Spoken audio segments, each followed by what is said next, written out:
Добрый вечер. Его книги изданы многотысячными тиражами. И, не кривя душой, могу сказать, что издатели ждут его рукописей. Когда же у Юрия Аркадьевича Лигуна спрашивают, почему он стал детским писателем, отвечает: «Я хочу сколько угодно кататься по лужам на велосипеде». Сегодня Юрий Лигун наш с вами гость.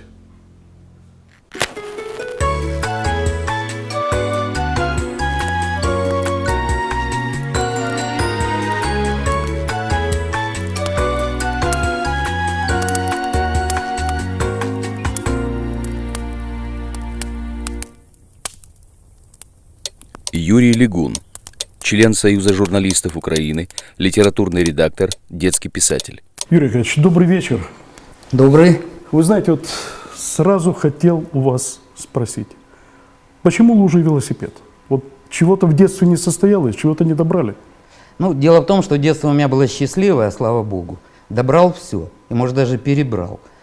Но лужа и велосипед, потому что мне просто надоело быть взрослым. Быть взрослым скучно и дорого. Ну, машина, ну, купил. Не успел обрадоваться, мне бензин кончился. А на что новый купить, когда все шиши на машину потратил? То ли дело велосипед. На нем можно на одной конфете колбасить целый день, и он при этом воздух не портит. В общем, надежней. Да, а что касается лужи, тут еще проще, потому что любому взрослому хочется прошлепать по луже прямо в пиджаке. Но представьте себе на секунду президента, который шлепает по луже. Вот тут же заберут в сумасшедшую больницу. Не представлю такого. Да. Поэтому я выбираю велосипед и лужу. Юрий Лигун родился в 1954 году в городе Нежине. Юрий и его семья переезжают в Днепропетровск в связи с работой его отца. С 1972 по 1977 год обучался в Днепропетровском горном институте. По распределению поступил на работу в КБ «Южное» на должность инженера в отдел измерений. С 1979 года работает в многотиражной газете «Конструктор» в должности заместителя главного редактора. Я хотел еще вот о чем вас спросить. Ну, насколько я понимаю, двоечником вы не были. Школа с золотой медалью, насколько я знаю. Затем один из самых престижных факультетов горного института, святая святых КБЮ. И вдруг у вас такое признание, я вот вас процитирую, у меня тут есть рояль в кустах, я хочу цитату вашу прочитать. Вот ваше признание. «Мог остаться инженером, и это было бы печально не только для меня, но и для ракетной техники». Откуда такая самокритика? Но я тоже хочу спросить, откуда такие сведения? Я вижу, ваша программа хорошо готовится. Мы вначале интересуемся, да, следит. Все точно, совершенно, да, двоек не было. И кончил школу с золотой медалью.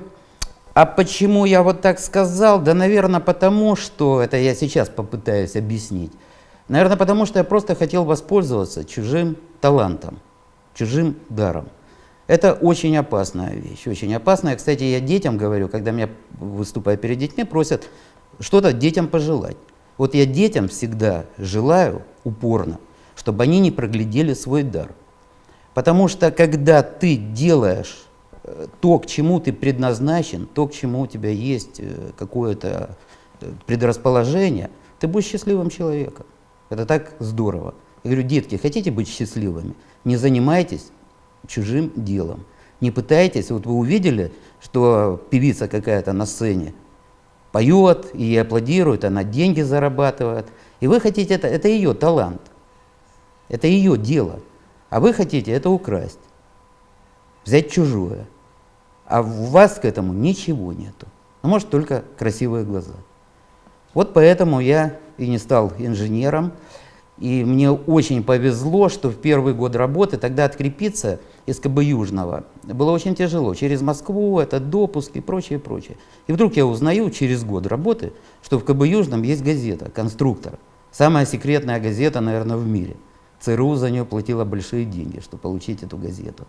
Секретность доходила до того, что трактора надо было называть сельскохозяйственное изделие. Вот так вот неуклюже, но только так. Вот мы когда писали о тракторе, писали сельхозизделия. Я узнаю, что... Мы сейчас не секретные сведения разглашаем. Ну, когда будет передача, мы узнаем. Как говорят медики, вскрытие покажет. Но я надеюсь, что нет. Надеюсь, что нет. Сейчас очень многие секреты сняты, и наш город стал открытым. Вот. А когда-то мы, чтобы увидеть негра живого, ездили в Запорожье. Вы, наверное, помните эти времена. Да, и вот я узнаю, что есть газета, и я пошел в газету, и так началась моя уже профессиональная писательская деятельность. Потом я поработал в моем любимом Днепре вечернем, и в Днепровской правде, и, кстати, были публикации, так как я сидел на интересной теме, я впрямую мы об этой теме не говорили, это и «Правда», и, ну, все центральные газеты, все абсолютно, вот у меня до сих пор этот архив хранится, такая вот память историческая. С 1983 года Юрий Лигун – член Союза журналистов СССР, теперь Украины. 1985 год. Переходит во вновь созданную пресс-группу ПО ЮМЗ на должность заместителя руководителя. 1992 год. Юрий Лигун принят в советско-австралийское совместное предприятие на должность инженера по маркетингу. Юрий Николаевич, вот вы этот вопрос задавали, который я вам хочу задать, задавали своей коллеге, своему другу, известной писательнице Юлии Вознесенской. Ну, а я вот хочу пойти по пути плагиата и задать вам этот вопрос.